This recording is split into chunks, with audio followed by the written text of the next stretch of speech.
مناظرہ بالیہود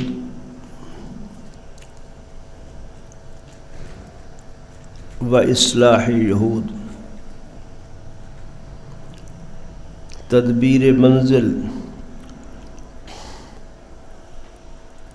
عبادات و معاملات،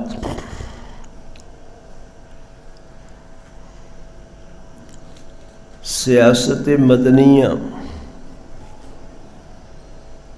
چھپا ہوا ہے کچھ چھپا ہوا ہے سب، سیاست مدنیہ، خلافت کبریٰ، یہ خلاصہ حضرت بہلوی رحمہ اللہ نے بیان کیا۔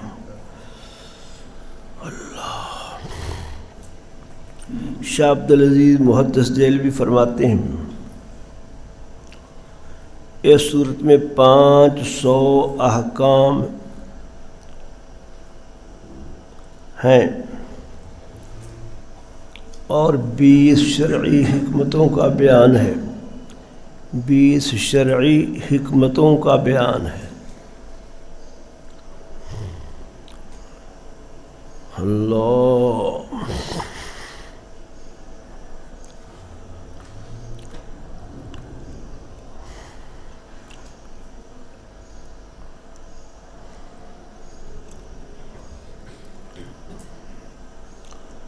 سورت کو کہا گیا کہ مدنیہ، جبکہ فاتحہ تھی مکیہ۔ مدنی کسے کہتے ہیں، مکی کسے کہتے ہیں؟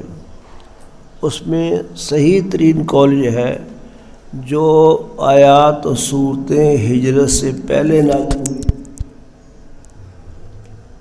وہ مکی کہلاتی ہے، جو ہجرت کے بعد نازل ہوئی وہ مدنی کہلاتی ہے، یا مکہ میں نازل ہوئی ہو، جیسے حج میں تشریف لائے، حج مکہ شریف میں ہوتا ہے نا، تو مینا میں آیات نازل ہوئی، تو اگرچہ جو مکہ کے علاقے میں نازل ہوئی مدنی کہلائیں، اس لیے کہ ہجرت کے بعد، تو صحیح تعریف مکی مدنی کی یہ ہوئی جو صورتیں اور آیات ہجرت سے قبل نازل ہوئیں وہ مکیہ ہے، جو ہجرت کے بعد نازل ہوئیں وہ مدنی ہے۔ فہمون؟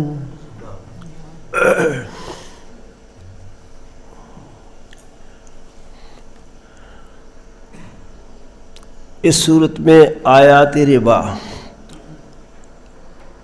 فتح مکہ کے بعد نازل ہوئیں۔ فتح مکہ سمجھتے ہو؟ وہ مکہ معظمہ کفار کے پاس تھا نا، پھر فتح ہوا، فتح مکہ کے بعد نازل ہوئی۔ اور آیت نمبر 281 سورہ بقرہ کی آیت نمبر 281 سمجھتے ہو ہیں؟ یعنی 201 دیکھ لو تھوڑا حساب کتاب کیسا ہے۔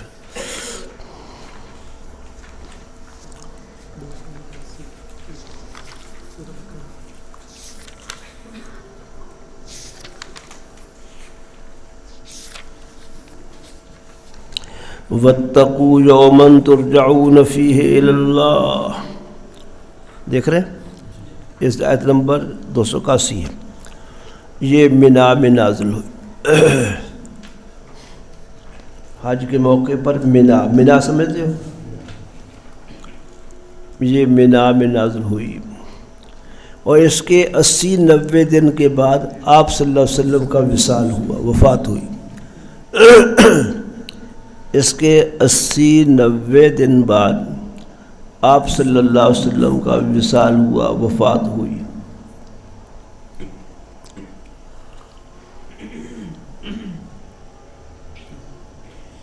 الف لام میم، ان کو حروف مقطعات کہا جاتا ہے۔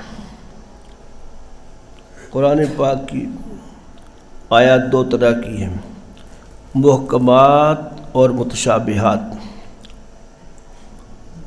محکمات بیٹے ان آیات کو کہتے ہیں جن کا معنی مقصد معلوم ہو سکتا ہے۔ اقیم الصلاۃ، نماز قائم کرو، معنی معروف ہے، صحیح ہے، ہر شخص جان سکتا ہے۔ آتو زکات، زکات دیا کرو، واضح ہے، اس کا معنی سمجھنے میں کوئی دقت نہیں، لغوی معنی بھی پتہ ہے، اور جو مراد ہے کہ نماز قائم کرو سے مراد 5 نمازیں پڑھا کرو اچھے طریقے سے، یہ بھی واضح ہے۔ ایسی آیات کو محکمات کہتے ہیں۔ اور دوسری قسم بیٹے ہے متشابہات، ان صورتوں کا، ان آیتوں کو کہا جاتا ہے جن کا معنی مراد معلوم نہ ہو سکے۔ توجہ فرما رہے ہیں؟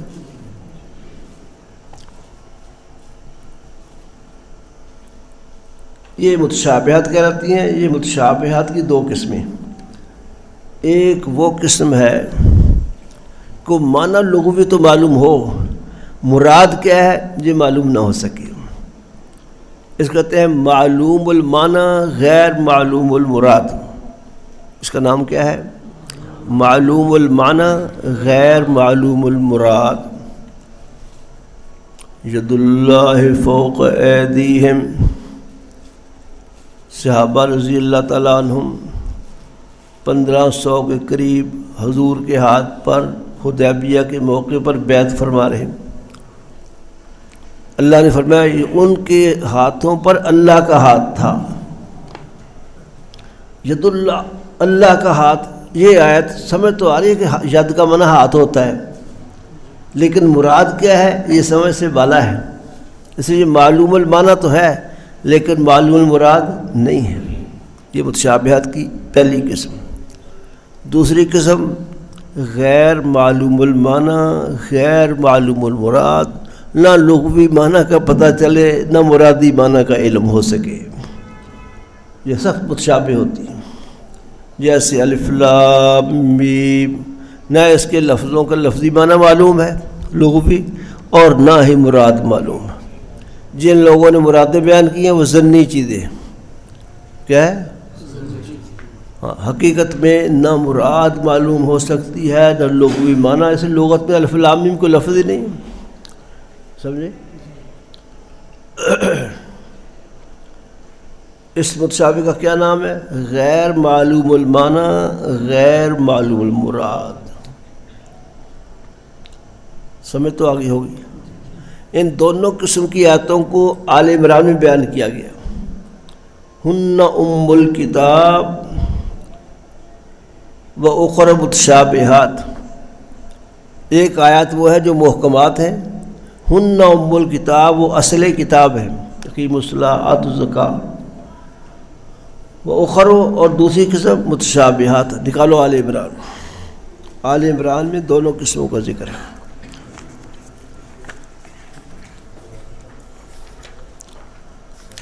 آل عمران کے شروع ہی میں ہے یہ۔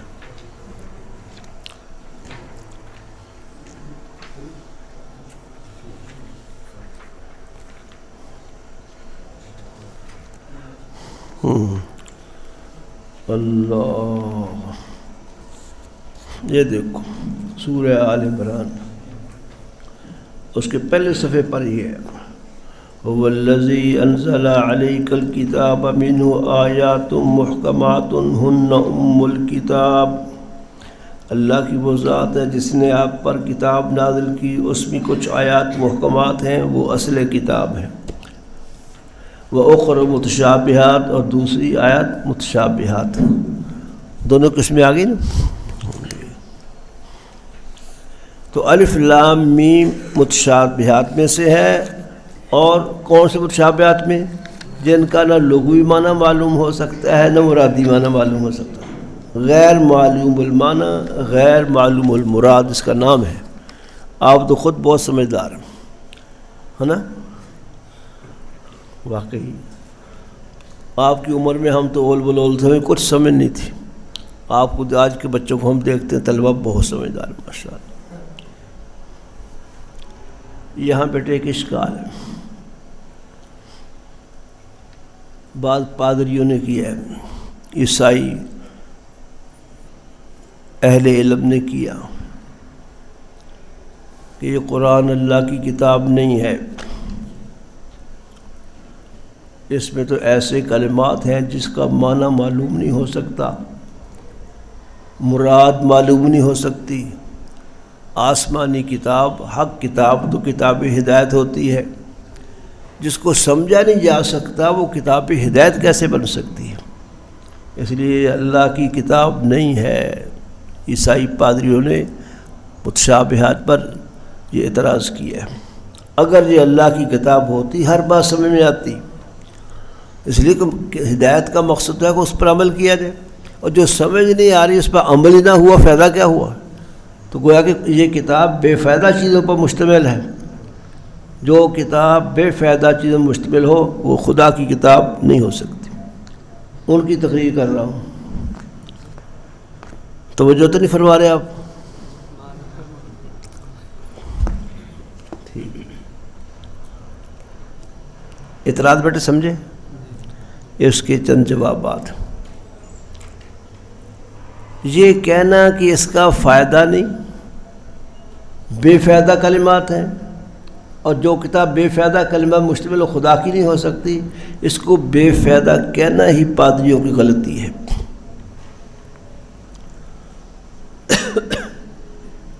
دنیا دارالامتحان ہے، آخرت میں اس کا نتیجہ سامنے آ جائے گا۔ تو یہ ایسے حروف کا نازل کرنا، ایسے کلمات و آیات کا نازل کرنا جس کا معنی وغیرہ سمجھا نہ جا سکے، اس میں آزمائش ہے کہ صرف وہی چیزیں مانتے ہو تمہاری عقل میں آتے ہیں، یا جو ہمارے رسول کہیں وہ مان لیتے ہو۔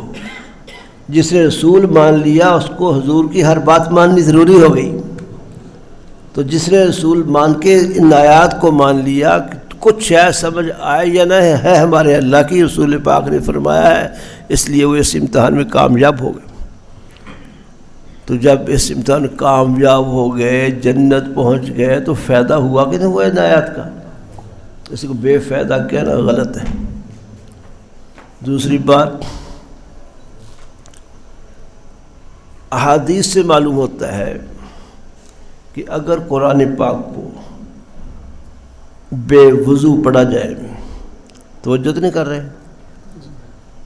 نہیں کر رہے؟ بے وضو پڑھا جائے، ہر حرف پر 10 نیکیاں ملتی ہیں، بغیر سمجھے ہوئے، بغیر معنی مفہوم سمجھے بغیر ہی، صرف پڑھنے پر ہر حرف پر 10 نیکیاں ملتی ہیں، جبکہ بے وضو پڑھا جائے۔ قرآن کا بے وضو پڑھنا جائز ہے، بشرطے کہ بے وضو ہاتھ قرآن کو نہ لگے۔ سمجھا گئی؟ کسی دن کو صورت رہ جائے اور وضو نہ ہو تو صورت پڑھنا مت چھوڑو، کپڑے سے پکڑ لو۔ کپڑے کے ساتھ پکڑنا قرآن کا بے وضو بھی جائز ہے، لیکن ایک تو کپڑا یہ نہ ہو جو جزدان ہوتا ہے اس کے اوپر چڑھا ہوا، یہ ہو جو الگ ہو سکتا ہے۔ دوسرا کپڑا وہ نہ ہو جو پہنا ہوا ہو، یہ نہیں، اس کو الگ کر کے پھر پکڑا جائے۔ پہنا ہوا کپڑے سے پکڑنا جائز نہیں، الگ کپڑے سے پکڑنا چاہیے۔ سمجھا گا مسئلہ؟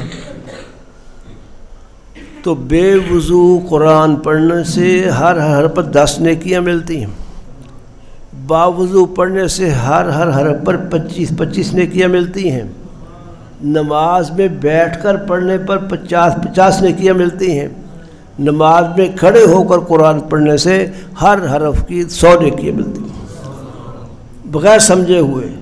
تو بتاؤ فائدہ ہوا کہ نہ ہوا؟ اس کو ان کلمات کو بے فائدہ کہنا غلط ہے۔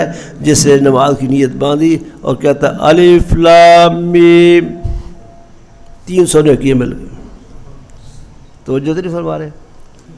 الف ایک کا حرف ہے، 100 نیکی اس کی ہوگی، لام دوسرا ہے، 100 نیکی اس کی ہوگی، میم 100 نیکی اس کی ہوگی۔ حضرت عبداللہ بن مسعود رضی اللہ عنہ کی کلام ہے کہ الف لام میم ایک حرف نہیں، الف حرف، لام حرف، میم حرف، لہذا کھڑے ہو کر نماز پڑھنے والے جب اس کو پڑھا اس کو 100 نیکیاں ملی۔ جو 100 نیکیاں جس کلمے کے بدلے ملتی ہیں، اور 1 منٹ بھی نہیں لگتا پڑھنے میں، اور ایک سانس بھی نہیں آتا لینے کی ضرورت پیش آتی، تو یہ بے فائدہ ہو کہ با فائدہ ہو؟ اس لیے ایسی کلمات کو بے فائدہ کہنا ہی غلط ہے۔ ایک بات ہمارے بزرگوار حضرت مولانا مفتی زین العابدین نے ان کے بارے میں بڑی اچھی سنائی، وہ بھی سننے والی ہے۔ کہتے ہیں حضرت مولانا محمد یوسف امیر التبلیغ رحمۃ اللہ جو مولانا الیاس کے جانشین اور صاحبزادے تھے، اللہ کروڑہ رحمتیں ان پہ نازل فرمائے، بہت بڑے عالم بھی تھے۔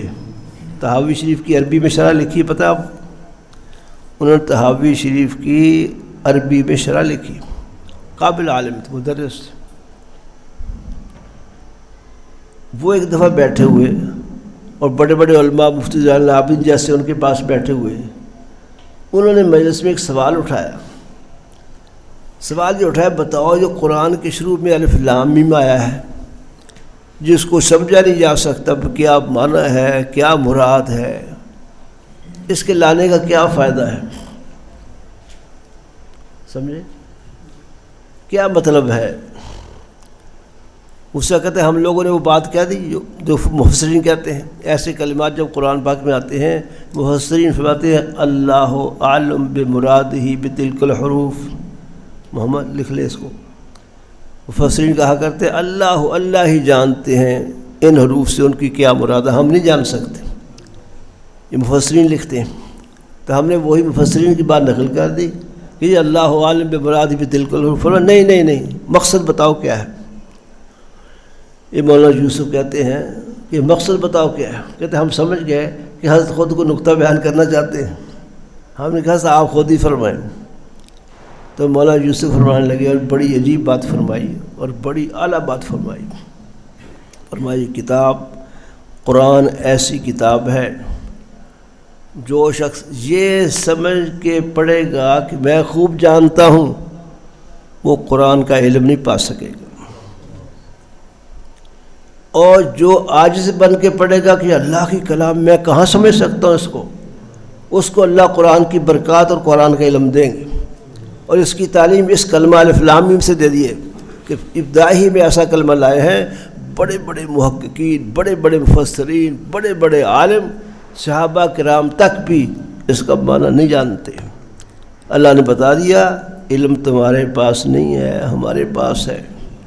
جو اس کتاب کو شروع کرے گا یہ سمجھتا ہوں کہ میں تو نہیں جان سکتا، عاجزی سے پڑھے گا اس کو قرآن کا علم آئے گا، جو دعوے سے پڑھے گا کہ میں عالم، میں مفسر، میں ایسا، اس کو قرآن کا علم نہیں آئے گا۔ اللہ نے ایسے کلمات لا کر اس کی تعلیم دی ہے، تو فائدہ ہوا کہ نہ ہوا؟ اس لیے مخالفین کا یہ کہنا کہ فائدہ وار کلام نہیں ہے، غلط ہے۔ ذالک الکتاب لا ریب فیہ، یہ کتاب ہے جس میں کوئی شک نہیں، ھدی للمتقین، اہل تقوی کی ہدایت ہے، متقین کے لیے سراپا ہدایت ہے۔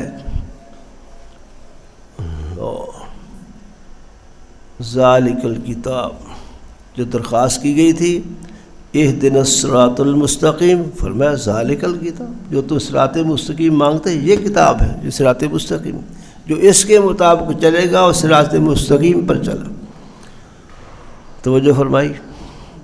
لیکن آپ نحو میں پڑھ چکے ہیں ذالک اسم اشارہ ہے، اور یہ اسم اشارہ بعید کے لیے ہے، ھذا قریب کے لیے، اور ذالک ھذا الکتاب یہ کتاب قریب کے لیے، ذالک الکتاب وہ کتاب بعید کے لیے۔ ذالک کا معنی وہ ہے اور ھذا کا معنی یہ ہے، اس کو ہم نحو میں یوں کہا کرتے ہیں کہ ھذا اسم اشارہ للقریب اور ذالک اسم اشارہ للبعید۔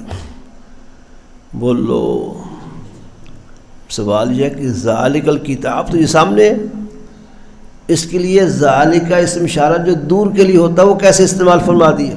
یوں کریں ھذا الکتاب، وہ صراط مستقیم یہ کتاب ہے، وہ کتاب فرما دیا۔ کوئی سوال سمجھے؟ دیکھنا کہ سمجھ آنا جائے۔ سوال سمجھ آیا کہ یہاں تو قریب کے لیے اسم اشارہ آنا چاہیے تھا، ذالک اسم اشارہ للبعید ہے، یہ کلمہ اللہ پاک نے کو استعمال فرمایا۔ توجہ فرما رہے۔ جواب یہ ہے ذالکہ کی وضع تو بعید کے لیے ہے، لیکن کبھی کبھی ذالکہ قریب کے لیے بھی استعمال ہوتا ہے، تو یہاں قریب کے لیے لے لیں گے، اشکال ختم۔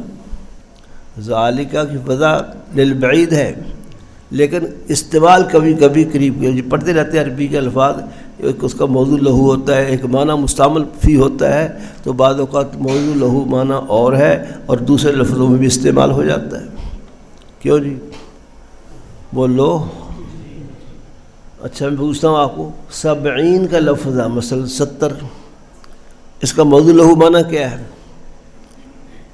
60 جمع 7 ہے، سوچ کے بتاؤ، تاڑی ریاضی بہت ہائی ہے۔ 60 کسے کہتے ہیں؟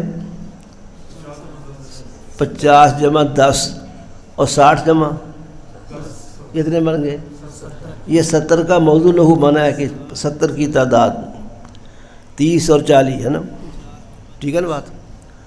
تو 70 کا معنی 70 ہے، لیکن یہ بعض اوقات اس کے علاوہ اور معنی میں استعمال ہوا ہے، وہ کیا ہے؟ تکثیر کے معنی میں۔ 70 کی تعداد مراد نہیں ہے، زیادہ مراد ہے۔ ان تستغفر لهم 70 مرۃ فلن یغفر اللہ لهم۔ منافق مشرک جو ہے، اگر اے پیغمبر آپ ان کے لیے 70 بار بھی بخشش مانگیں گے، اللہ ہرگز نہیں بخشیں گے، ہے نا قرآن پاک میں؟ اور یہ مراد نہیں ہے کہ 72 بار مانگے تو بخش دیں گے، کافر مشرک کی بخشش ہے ہی نہیں۔ تو یہاں 70 سے مراد تحدید اور عدد نہیں ہے، تکثیر ہے، تو موضوع لہو کے علاوہ معنی میں استعمال ہوا نا، ہیں اور بھی کئی ہماری زبان میں بھی ایسے۔ اور تو نماز نہیں پڑھتا جماعت سے، 20 دفعہ میں نے کہا ہے کہ صبح کی نماز بعد جماعت پڑھا کرو، یہ 20 کا معنی 20 نہیں ہے، یعنی بہت دفعہ کہا ہے، سمجھے؟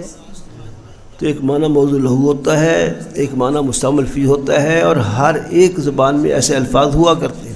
تو ذالک موضوع لہو معنی ہے اس کا بعید کے لیے، لیکن کبھی کبھی یہ قریب کے معنی میں بھی استعمال ہوا ہے، سمجھ گئے؟ اس کی مثالیں قریب کے معنی میں خود قرآن حکیم میں موجود ہیں، لکھو اللہ لا فارض ولا بکر عوان بین ذالک، سورہ بقرہ آیت نمبر 68 جانتے ہو؟ 70 اور 8، 6 اور 8 14 ہوتی ہے، 68 نہیں ہوتی، 60 جمع 8 68 ہو گئے، 68 جسے اردو میں 68 کہتے ہیں۔ دیکھ لو آیت نمبر 68 نکال کے دیکھ لو۔ وہ جو گائے ذبح کرنے کا حکم دیا تھا موسیٰ علیہ السلام نے اللہ کی طرف سے اپنی قوم کو، گائے ذبح کرو، تو بار بار سوال کرتے کہ گائے کیسی ہو، 2-3 دفعہ دہرایا نا، تو اس میں ایک سوال کے جواب میں اللہ نے فرمایا لا فارض ولا بکر، نہ بوڑھی ہو ولا بکر، نہ بچہ ہو، عوان بین ذالک، اس کے درمیان ہو، اس عمر کے درمیان، اس عمر کے قریب کے لیے استعمال ہوا لفظ ذالک، لا فارض ولا بکر وعوان بین ذالک۔ تو ذالکہ کا معنی یہ آیا، تو کبھی کبھی ذالکہ قریب کے لیے بھی استعمال ہوتا ہے، جیسے بقرہ کی آیت 68 میں ہے۔ حوالہ لکھا کرو۔ اللہ، ایسے ہی ذالک حکم اللہ یحکم بینکم، یہ اللہ کا حکم ہے جس کے ذریعے اللہ تمہارے درمیان فیصلہ کرتے ہیں، یہ حکم اللہ کا ہے۔ تو یہاں ذالک یہ کے معنی میں استعمال ہوا ہے، سورہ ممتحنہ آیت نمبر 10۔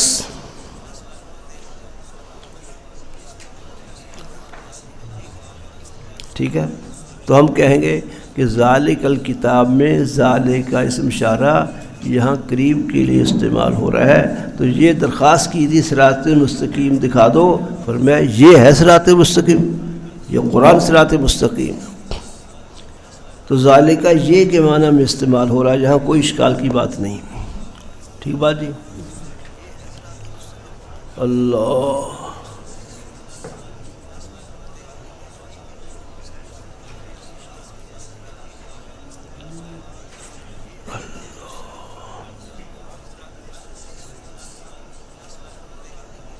ذالک الکتاب لا ریب فیہ، اس کے مشار الیہ میں اقوال ہیں۔ بیٹے جہاں اس میں اشارہ ہوتا ہے تو ایک مشار الیہ بھی ہوتا ہے نا، اشارہ تو یہ ہے، یہ کہہ دیا، جس کی طرف اشارہ کیا اس کو مشار الیہ کہتے ہیں۔ اور یہ طالب علم، یہ اس میں اشارہ ہے، اور یہ طالب بیٹھا یہ مشار الیہ ہے۔ یہ بلب، یہ اس میں اشارہ ہے، یہ بلب مشار الیہ ہے، اور سمجھے؟ یہ اینک 2000 روپے کی ہے، یہ اشارہ ہے اور اینک مشار الیہ ہے۔ تو یہاں کیا گیا، یہ کتاب اس مشار الیہ کے مصداق میں مفسرین کے چند اقوال ہیں کہ ذالک کا اشارہ کس طرف ہے، سمجھ آئی بات؟ چند اقوال ہیں۔ نمبر 1، جو صراط مستقیم مانگی گئی تھی اس طرف اشارہ ہے کہ وہ صراط مستقیم یہ ہے، مشار الیہ وہ صراط مستقیم۔ اللہ۔ نمبر 2،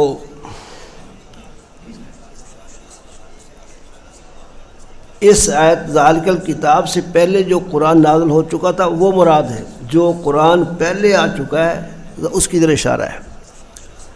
اس آیت ذالک الکتاب سے پہلے جتنا قرآن نازل ہوا تھا مشار الیہ وہ ہے۔ اللہ۔ نمبر 3، اللہ پاک نے سورہ مزمل میں حضور سے وعدہ کیا تھا، اِنَّا سَنُلْقِي عَلَيْكَ قَوْلًا ثَقِيلًا، ہم آپ پر بہت وزنی کلام نازل فرمائیں گے۔ وہ جو وعدہ کیا تھا وہ قرآن مراد ہے۔ سورہ مزمل، اِنَّا سَنُلْقِي عَلَيْكَ قَوْلًا ثَقِيلًا، یہ جو وعدہ قرآن نازل کرنے کا اس میں کیا تھا اس کی طرف اشارہ ہے ذالک الکتاب۔ سورہ مزمل کی آیت ہے۔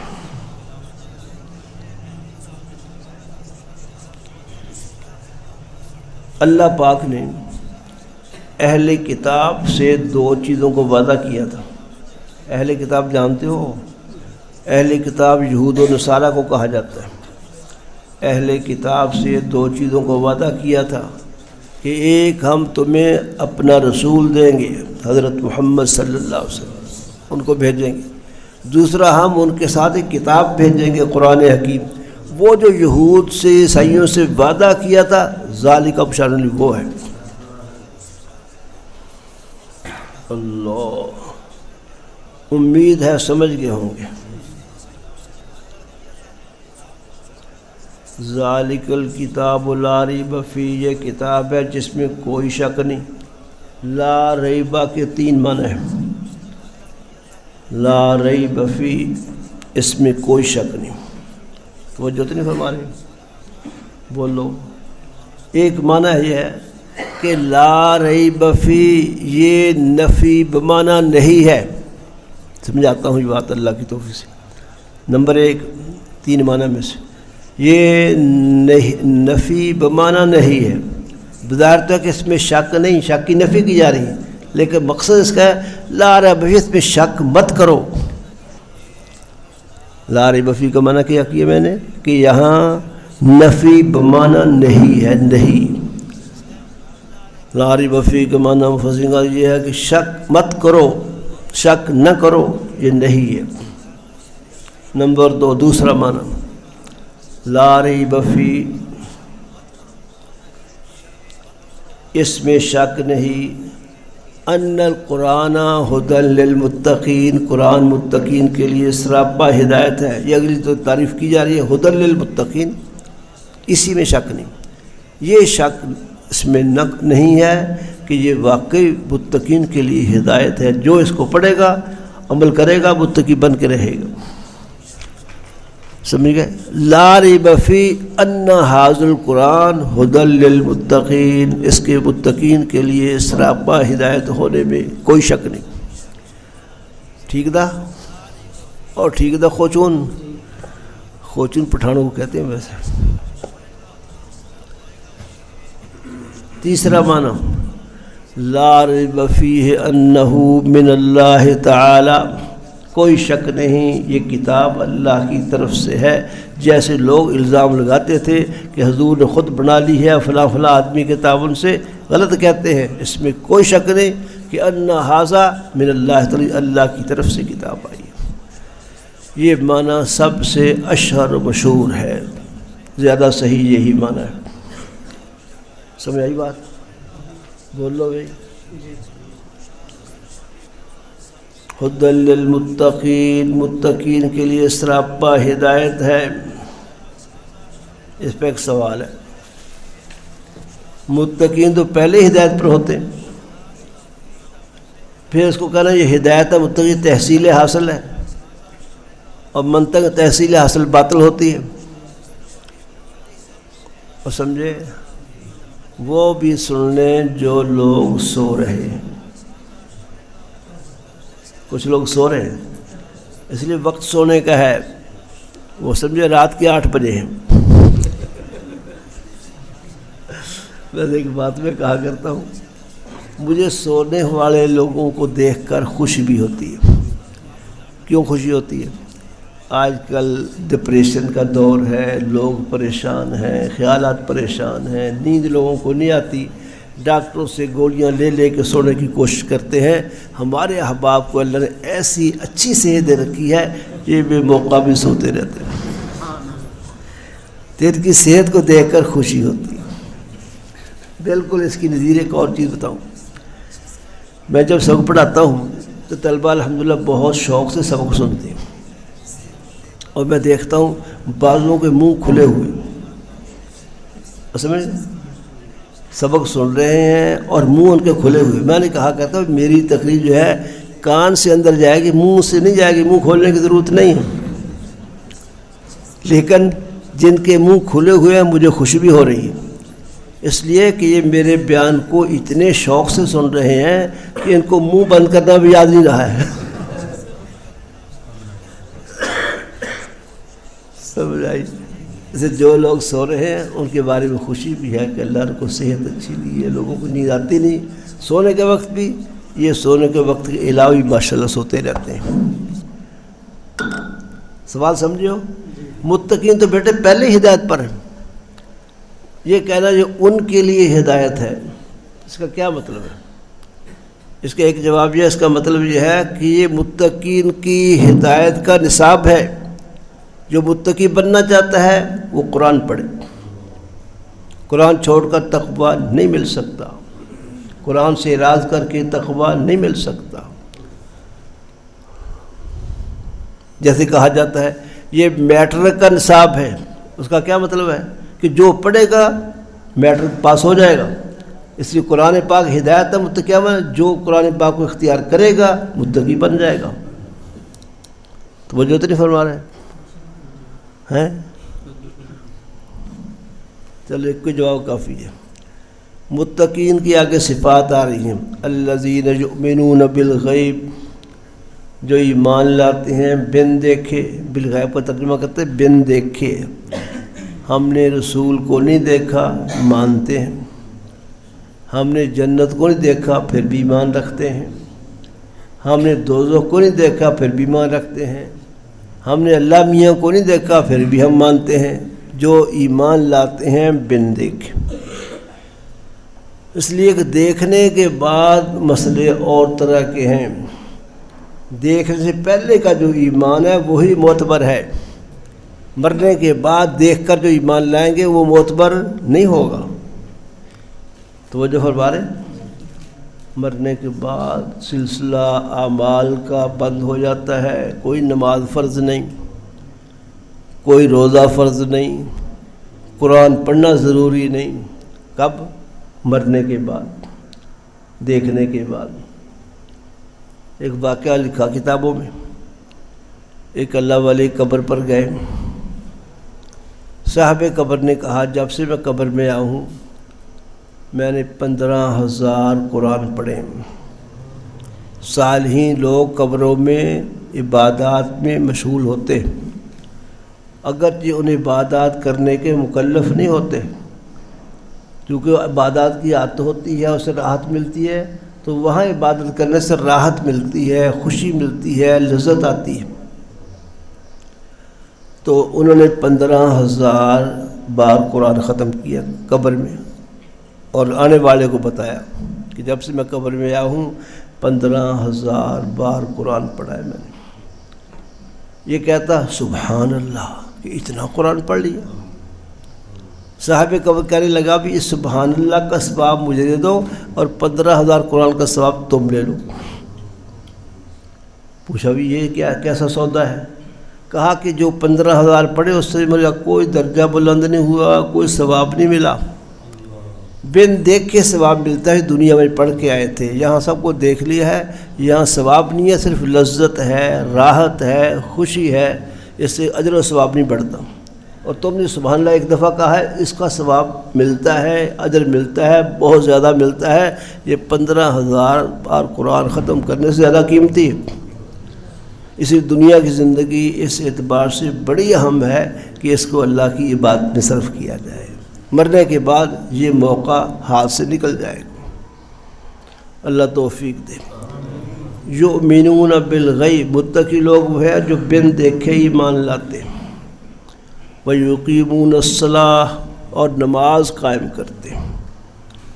نماز پڑھنا اور چیز ہے، قائم کرنا اور چیز ہے، اور قرآن پاک میں کہیں نماز پڑھنے کا ذکر نہیں، قائم کرنے کا ذکر ہے۔ سمجھ گئے؟ قائم کرنے کیا معنی ہے؟ نماز کو اس کے فرائض، واجبات، سنتیں، مستحبات، آداب کے ساتھ پڑھی جائے نماز۔ بعض نے کہا نماز قائم کرنے کا معنی یہ ہے کہ نماز کو وقت پر پڑھا جائے، بے وقت اپنی مرضی کی نماز نہ ہو، ورنہ وہ پنجابی والی بات ہو جائے گی۔ ویلے دی نماز کہ ویلے دیا ٹکراں، سنا محاورہ ہے؟ وقت پر نماز پڑھو تو نماز ہوتی ہے، اور بے وقت دیر کر کے پڑھو تو نماز کا وہ لطف، نماز کی وہ حقیقت نہیں ملتی۔ پنجابی میں سے یہ کہتے ہیں کہ ویلے دی نماز کہ ویلے دیاں ٹکراں، اور ٹکراں سمجھتے ہو؟ رکوع سجود کو ٹکرا کہہ دیا۔ ایک معنی اور بھی کیا ہے، یقیم، نماز قائم کرنے کیا معنی ہے؟ نمازوں کی محافظت، پابندی کرنا، کبھی پڑھ لی کبھی چھوڑ دی، یہ نماز قائم کرنا نہیں ہے، ہمیشہ پڑھنا نماز۔ اور صحیح بات یہ ہے، یہ ساری چیزیں نماز میں پائی جائیں تو نماز کو قائم کرنا کہیں گے۔ وقت پر بھی پڑھی جائے، واجبات پڑھی جائے، آداب، مستحبات، سنت و واجبات کے ساتھ پڑھی جائے، ٹھیک ہے؟ اور ہمیشہ پڑھی جائے، 10 دن پڑھ کے 5 دن چھٹی کر لینا، یہ نماز کا قائم کرنا نہیں۔ متقی وہ ہے جو نماز کو قائم کرتے ہیں۔ وَمِمَّا رَزَقْنَاهُمْ يُنْفِقُونَ، جو ہم نے ان کو دیا ہے اس میں سے خرچ کرتے ہیں۔ بولو بھی، یہ پیسے، یہ دولت، یہ رزق کون دیتا ہے؟ اللہ میاں اسی سے خرچ کرنے کا کہتے ہیں، اس لیے اپنے گھر سے تو اس نے دیا ہی کچھ نہیں۔ 40واں حصہ زکوٰۃ ہے نا، بولو، کسی کو 40 روپے دے کے یہ کہہ دیا چلو 1 روپے دے دو، یہ اس کا احسان ہے کہ اس 1 روپے کو باعث ثواب بنا دیا۔ اللہ نے الٹا 39 روپے دے دیے اس کو، جبکہ 1 روپیہ اس میں سے لیا ہے۔ اس لیے ترغیب ہے اس عنوان سے کہ جو ہم نے دیا اس سے خرچ کرو، ترغیب ہے کہ یہ تم خرچ کرو گے کہیں تم نے اپنے باپ سے نہیں لینا، یہ ہم نے دیا ہوا ہے، اسی میں سے لے رہے ہیں۔ مِمَّا رَزَقْنَاهُمْ يُنْفِقُونَ، یؤمنون بالغیب، اس کے اندر ایمانیات آ گئے، عقائد آ گئے۔ یقیمون الصلاۃ، اس میں عبادات بدنیاں آ گئیں، نماز قائم کرتے۔ وَمِمَّا رَزَقْنَاهُمْ يُنْفِقُونَ، اس میں عبادات مالیہ آ گئیں، خواہ وہ زکوٰۃ ہے، خواہ وہ عشر ہے، خواہ وہ صدقہ خیرات ہے، خواہ وہ نفلی خیرات صدقات ہیں۔ وَالَّذِينَ يُؤْمِنُونَ، اور وہ لوگ متقی ہیں جو ایمان لاتے ہیں اس چیز پر جو نازل کیا گیا آپ کی طرف، یعنی قرآن پر، آپ کی شریعت پر ایمان لاتے ہیں، اور جو نازل کیا گیا آپ سے پہلے انبیاء پر جو صحائف اور کتابیں نازل ہوئی ہیں، تورات، انجیل، زبور، صحائف ابراہیم، صحائف آدم، صحائف شیس علیہ السلام، ان تمام پر ایمان لاتے ہیں، اس وقت یہ متقی بنیں گے۔ حضور پر بھی ایمان لائے، حضور پر اترے ہوئے قرآن پر ایمان لائے، اور حضور سے پہلے جتنے نبی گزرے ان تمام پر اتری ہوئی کلاموں کو مانے اجمالاً، نہ ہم نے ان پر عمل کرنا ہے نہ اس کی تفصیل میں جانے کی ضرورت ہے۔ اجمالاً ہمارا عقیدہ ہے جو موسیٰ علیہ السلام پر نازل ہوئی تھی حق تھی، تورات تھی، جو عیسیٰ نازل ہوئی واقعی نازل ہوئی تھی انجیل ہے، جو داؤد علیہ السلام نازل ہوا تھا زبور ہے، اس کا ماننا ضروری ہے، اس لیے کہ ہماری شریعت میں ان کا ذکر ہے۔ فہمون، جو ایمان لاتے ہیں اس پر جو آپ بھی نازل کیا گیا اور اس پر جو آپ سے پہلے نازل کیا گیا۔ توجہ فرما رہے، یہ نہیں کہا جو آپ کے بعد نازل کیا جائے گا۔ یہ آیت دلیل ختم نبوت ہے۔ اگر بعد میں نبی نے آنا ہوتا تو اس پر ایمان لانا بھی ضروری کرا دیا تھا، من قبل کا لفظ نہ لاتے، من قبل کا لفظ لا کے بتا دیا کہ پہلے انبیاء پر ایمان لانا، آگے انبیاء کا سلسلہ ہی ختم ہے۔ آیا خیال شریف میں لطیفے کی بات یاد ہے، کل سنائی گئی تھی آپ کو۔ ایک ٹیچر مدنی میں ایک صاحب تھے، 11 والے حرض کے عزیز تھے۔ مغرب یا عشاء کی نماز کا وقت ہوا، امام مصلی پہ جانے لگا، وہ کہتا نہیں میں نے جماعت آج کرانی ہے۔ کیا کہا؟ اس کو روکا بھی، کہتے نہیں میں ہی جماعت کراؤں گا، تو کر لو، آپ کرا دو، اور جماعت کرانے کھڑا ہو گیا۔ پہلی رکعت پہ سورہ فاتحہ پڑھی اور سورہ والناس پڑھ دی، اور فاتحہ کو صورت ملاتے ہیں نا، اگلی رکعت میں فاتحہ پڑھ لی اور خاموش کھڑا ہو گیا، آگے کچھ پڑھ ہی نہیں رہا، چپ کھڑا ہے۔ نماز کے اندر ہی پیچھے ایک مصری بول پڑا، آگے پڑھ، کہتا قرآن ہی موک گیا، آگے کی پڑھا؟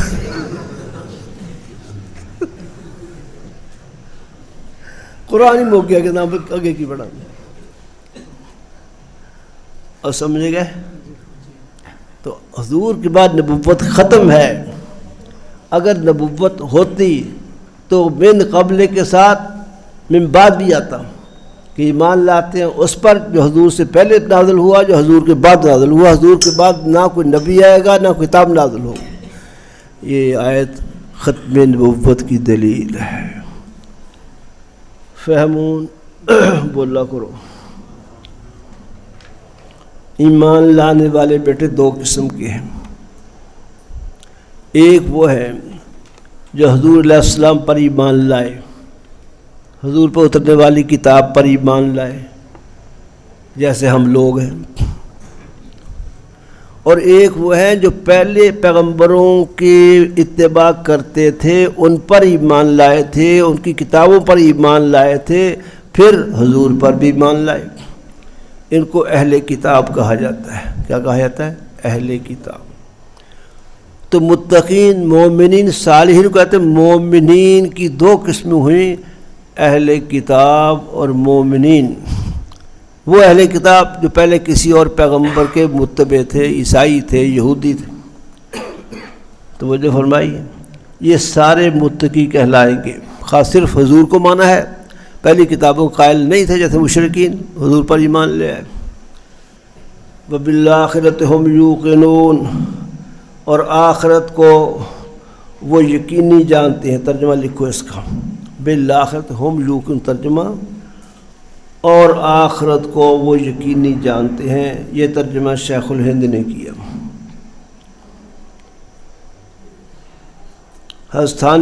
لاہوری ہستانوی کا ترجمہ، اور آخرت پر وہ یقین رکھتے ہیں۔ بالآخرت ہم یوقنون، اور وہ آخرت پر یقین رکھتے ہیں۔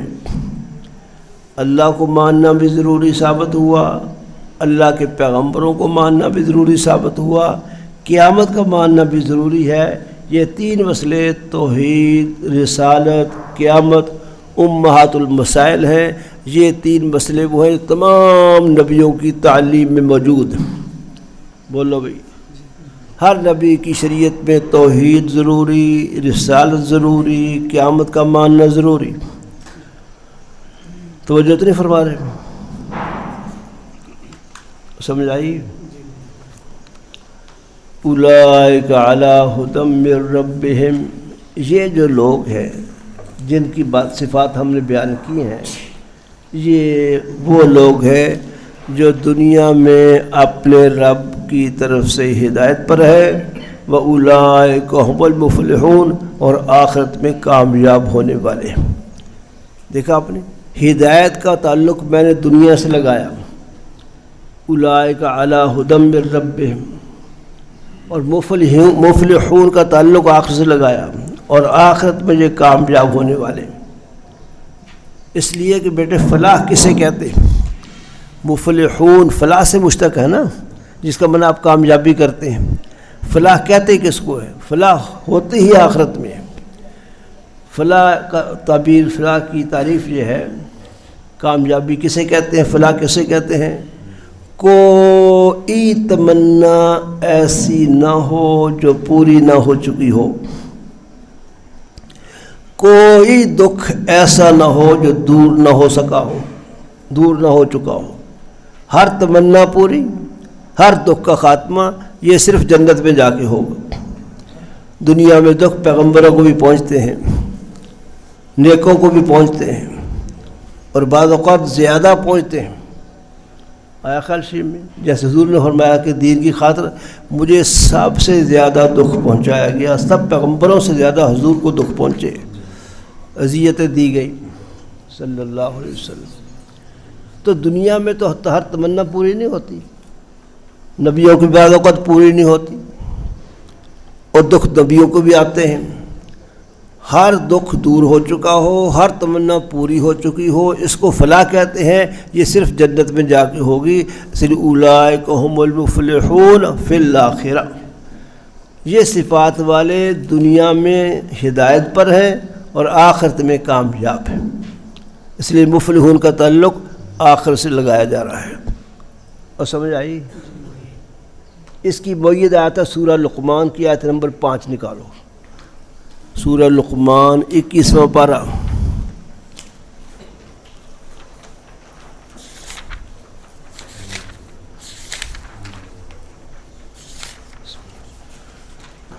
سورہ لقمان آیت نمبر 5 دیکھ رہے ہیں؟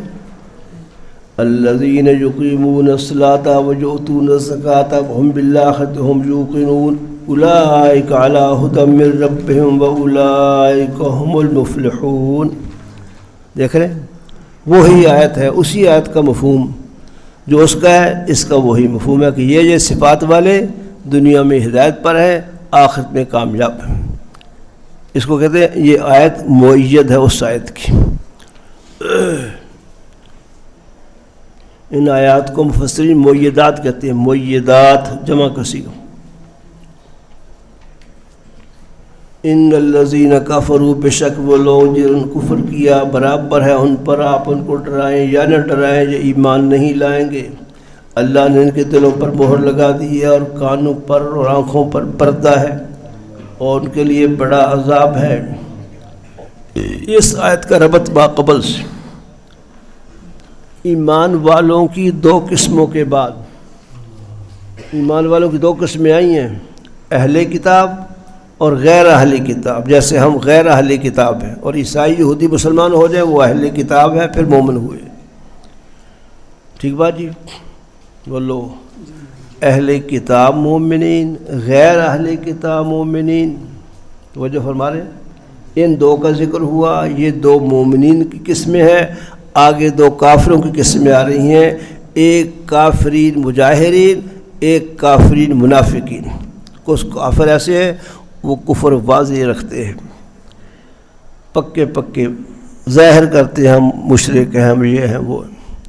ایک وہ کافر ہیں جو اسلام کو ظاہر کرتے ہیں، کفر کو چھپاتے ہیں کافر اندر سے، ان کو منافق کہا جاتا ہے. وعذاب عظیم تک ان کفار مجاہرین کا ذکر ہے. ومن الناس سے آگے 13 آیات جو ہے ان میں منافقین کا ذکر ہے۔ توجہ فرما رہے ہیں، بے شک وہ لوگ جو کافر ہوئے برابر ہیں ان پر کہ آپ ان کو ڈرائیں یا نہ ڈرائیں، برابر ہے۔ جب ہے ہی برابر بتا دیا یہ ایمان نہیں لائیں گے، پھر بھی حضور تبلیغ کیوں کرتے رہے ان کو؟ بولو بھی، جب اللہ نے بتا دیا کہ یہ ایمان نہیں لائیں گے، برابر ہے، آپ ڈرائیں نہ ڈرائیں، لا یؤمنون، ایمان نہیں لائیں گے، اس کے باوجود آیت اترنے کے باوجود حضور پھر بھی ان کو تبلیغ کرتے رہے، پھر تبلیغ چھوڑ دینی چاہیے تھی۔ جواب یہ ہے کہ یہ فرمایا سواء علیہم، ان پر برابر ہے، یہ نہیں فرمایا سواء علی کا آپ پر برابر ہے، آپ تبلیغ کریں گے آپ کو ثواب تو ملے گا، ان پر برابر ہے کہ آپ تبلیغ کریں یا نہ کریں، سمجھائیں نہ سمجھائیں، ایمان ان کی قسمت میں نہیں ہے۔ اسے سواء علی کا نہیں فرمایا، سواء علیہم فرمایا ہے۔ امید ہے سمجھ گئے ہوں گے؟ ہاں تسی بہت سمجھدار ماشاء۔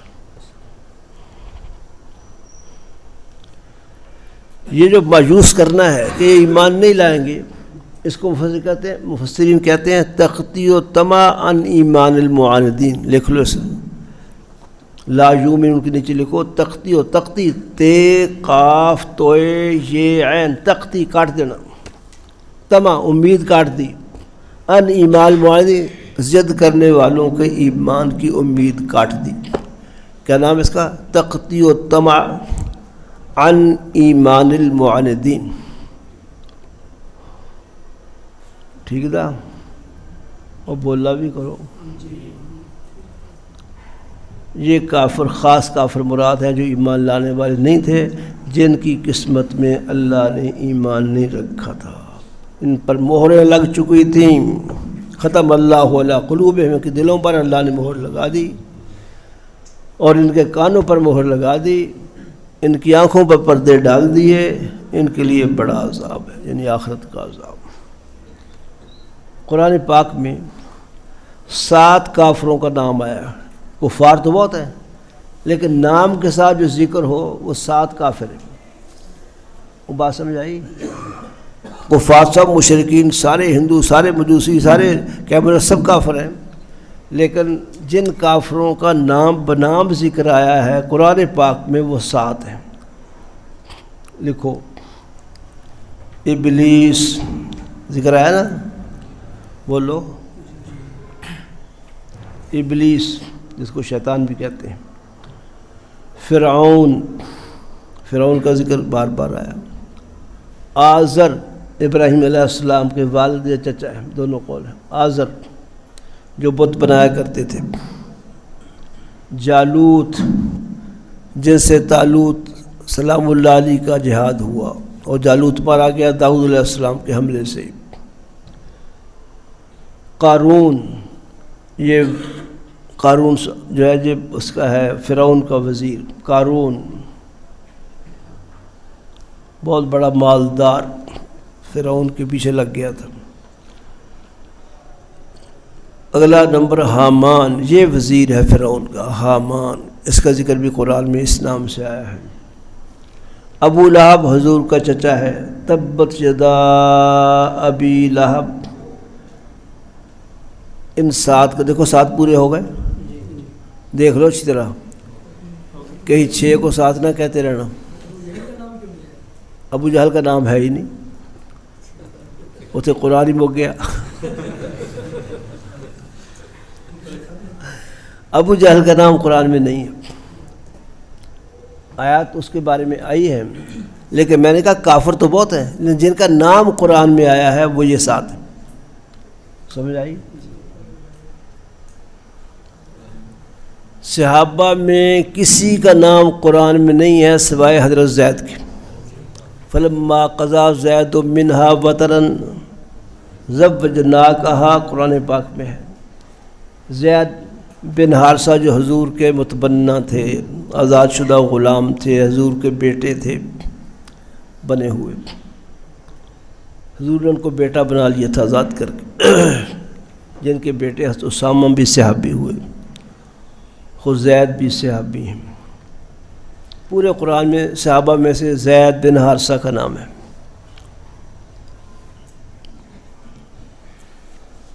وَلَهُمْ عَذَابٌ عَظِيمٌ.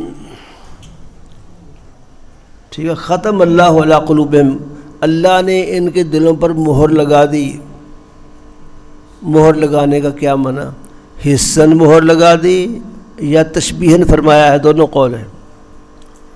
حصن کوئی مہر لگ جاتی ہے جس سے رستہ حق کے داخل ہونے کا بند ہو جاتا ہے. گناہ کر کر کے، اللہ کی بے ادبیاں، رسول پاک کی بے ادبیاں کر کر کے دلوں کی صلاحیتوں کو برباد کر لیتے ہیں. اس کو پھر اللہ پاک مہر لگا دیتے ہیں، اس قابل نہیں رہا کہ اس میں ایمان داخل ہو. حصن مہر لگا دی یا تشبیہن مراد ہے. اور ڈاک دیکھی کبھی آپ نے؟ اتنے بڑے بڑے بوروں میں بند کرتے ہیں، پھر ڈاک بھیجتے ہیں گاڑیوں میں آگے دوسرے شہروں کے لیے. وہ اس میں جو بند کرتے ہیں تھیلے میں، بورے میں، اس پر لاخ کی مہر لگاتے ہیں. لاخ ایک چیز ہے لوک جیسی، جس سے بالکل اس کا منہ بند ہو جاتا ہے. جب منہ بند کر دیا اب اس میں کوئی اور ڈاک ڈالی نہیں جا سکتی. جس طرح اس کا منہ بند ہو گیا کوئی شاید داخل خارج نہیں ہو سکتی، اسی طرح کافر، یہ ایسے کافر پکے ٹھکے فیصلہ شدہ اللہ کے، ان کے مہر لگ گئی. گویا کہ اللہ نے ان کے مہر لگانے کی طرح کر دیا کہ اب کفر ایسا پکا ہو گیا، نہ کفر باہر آ سکے نہ ایمان داخل ہو سکے. ٹھیک تھا؟ تو ختم اللہ مہر لگانے کے دو معنی مفسرین کیے. حصن حقیقتاً مہر لگ جاتی ہے یا تشبیہن مراد ہے. وَمِنَ النَّاسِ مَن يَقُولُ آمَنَّا، یہاں سے 13 آیات میں منافقین کا ذکر ہے. کتنی آیاتوں میں؟ اور 13 20 میں کتنے ڈالے جائیں گے؟ 13 بن جاتے ہیں، بتاؤ. 7 ڈالے جائیں. اچھا 20 میں اگر 7 ڈالیں پھر تو 27 بن جائیں گے. 13 کیسے ہوئے؟ اچھا نکالنے ہیں. ٹھیک ہے. اللہ، اس ایک بات معلوم ہوئی، کھلے کافروں کو ایک آدھی آیت میں ذکر کیا ہے. دیکھ لو، ایک ہی آیت ہے نا، 2 آیتیں ہیں. کھلے کافروں کا ذکر 2 آیتوں میں کیا اور منافقین ذکر 13 آیات میں کیا. اس میں یہ اشارہ موجود ہے منافق کافر مجاہر سے زیادہ خطرناک اور زیادہ خراب ہے. ان المنافقین فی الدرک الاسفل من النار، جہنم کی سب سے نیچے درجے منافق ڈالے جائیں گے. ومن الناس، من بعضی ہے لوگوں میں سے بعض وہ ہے جو کہتے ہیں ہم ایمان لائے اللہ پر اور آخرت کے دن پر، وما ہم بمؤمنین، اور وہ ایمان والے نہیں ہے. اپنے دعوے میں جھوٹ بولے، غلط بات کر رہے ہیں. یہ منافقین ایمان کا اظہار بھی کرتے تھے کہ اللہ کو وحدہ لا شریک مانتے ہیں، حضرت محمد صلی اللہ علیہ وسلم کو اللہ کا رسول مانتے ہیں، قیامت کے ہم قائل ہیں، اور اندر میں ان چیزوں کا انکار تھا، کفر تھا. ظاہر ایمان کرتے تھے. ایسے لوگوں کو منافق کہا جاتا ہے. ٹھیک ہے. اس سے ایک مسئلہ ثابت ہوا. کتابوں میں لکھا ہوا کہ اہل قبلہ کو کافر نہ کہو. جن کا قبلہ کعبہ بیت اللہ، ان کو کافر کہنا جائز نہیں. تو بعض کافر لوگ جیسے مرزائی ہیں وہ بھی قبلہ کعبے کو مانتے ہیں، ادھر منہ کر کے نماز پڑھتے ہیں، اس لیے جاہل لوگ کہتے ہیں اہل قبلہ ہیں. منافقین بھی اہل قبلہ تھے، قرآن پھر بھی ان کو کافر کہہ رہا ہے.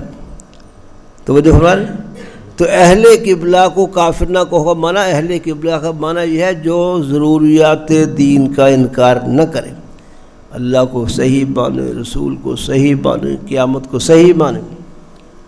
سمجھ گئے؟ اہل قبلہ کی تعریف یہی ہے. صرف قبلہ کی طرف منہ کر لینا کافی نہیں ہے، قبلہ کے مطابق عقائد بھی ہوں. بیت اللہ پر اللہ کا نور اترتا ہے، ہر مومن تک پہنچتا ہے، تو ہی مومن ہیں. آیا خیال شریف میں؟ اس لیے اہل قبلہ کی یہ تعریف کرنا کہ صرف قبلہ کی طرف منہ کر کے نماز، سارے منافقین ایسی نماز پڑھتے تھے، پھر بھی قرآن کہتا ہے وما ہم بمؤمنین، مومن نہیں ہیں، کافر ہیں، بلکہ بدترین کافر ہیں. سمجھا گی؟ تو اہل قبلہ کی تکفیر نہ کرو، اہل قبلہ ہے وہی جو ضروریات دین کا انکار نہ کریں۔ جو ختم نبوت کا انکار کریں وہ ختم نبوت ضروریات دین میں داخل ہے، کافر شد۔ سمجھائی بات؟ بعض وہ لوگ ہیں جو کہتے ہیں آمنا باللہ، ہم اللہ پر ایمان لائے، اور وہ مومن نہیں ہیں۔ اللہ پر آخر دن پہ ایمان لائے اور وہ مومن نہیں۔ اللہ، منافقین کے پہچاننے کا کوئی طریقہ ہے؟ حضور علیہ السلام کے زمانے میں تو ایک طریقہ تھا، اللہ میاں وحی کر دیتے تھے، یہ بڑے چرب زبان جو آتے ہیں بکواس مارتے ہیں، یہ کافر ہیں، ایمان کی باتیں کرتے ہیں۔ تو وحی کے ذریعے منافقین کی پہچان ہو جاتی تھی حضور کے زمانے میں۔ حضور کے بعد وحی بند ہو گئی، اب منافق کی پہچان کیا ہے؟ توجہ فرما رہے ہیں؟ اب منافق کی پہچان کی صورت بھی ہے، یہ ہے کہ وہ اپنی خلوتوں میں مسلمانوں سے الگ ہو کر کفریہ باتیں کرتے ہیں،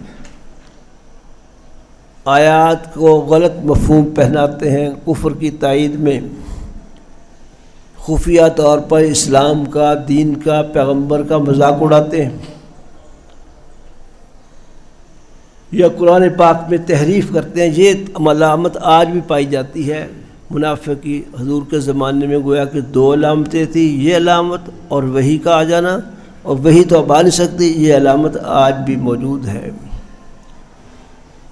جو ظاہر تو کہتے ہیں ہم مومن ہیں، اور غصہ کرتے کہ ہمیں مومن کیوں نہیں کہتے، تو قرآن میں تحریف کرتے ہیں، خلوتوں میں قرآن کا مذاق اڑاتے ہیں، انبیاء علیہ السلام کا مذاق اڑاتے ہیں، دین کا مذاق اڑاتے ہیں۔ یہ اللہ کے نزدیک کافر ہیں، منافق ہیں، ان کو قرآن نے ملحدین کہا ہے، حدیث میں ان کو زندیق کہا گیا ہے۔ اللہ، قضا قال الامام مالک، قرآن اسے ملحد کہتا ہے اور حدیث میں زندیق کہا گیا ہے۔ ان الذین یلحدون فی آیاتنا، سورہ حامیم سجدہ آیت نمبر 40 اور 40 سمجھتے ہو، 20 جمع 2 40 ہو گئے نا، اور 2 20 2 20 40 ہو گئے۔ حدیث میں ان کو زندیق کہا گیا ہے اور قرآن میں ان کو ملحد کہا گیا ہے۔ یہ منافقین اس وجہ سے منافق ہے کہ ایمان کا اظہار تو کرتے، لیکن خلوتوں میں قرآن کا مذاق اڑا دیا، پیغمبر کا مذاق اڑا دیا، اللہ کے دین کا مذاق اڑا دیا، آیات میں تحریف کی، یہ کفر کی نشانیاں ہے۔ لہذا یہ علامت نفاق کی آج بھی موجود ہے۔ یہ قول امام مالک رحمہ اللہ کا ہے، اور عمدۃ